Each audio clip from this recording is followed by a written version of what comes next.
I've done these with these nice graphics where everything is clean and perfect. This is more in real life, how a bottleneck ends up looking. This is built in a tool called Twine.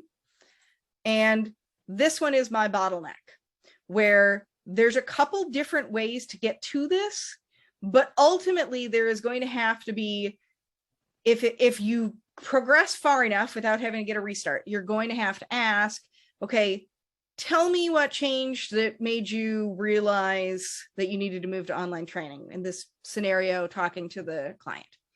So there's a couple different ways to get there, but ultimately you're going to get to this question before you go to the end. And that might be what a bottleneck looks like in a real project. It's a little bit more complex with a lot more crossed lines.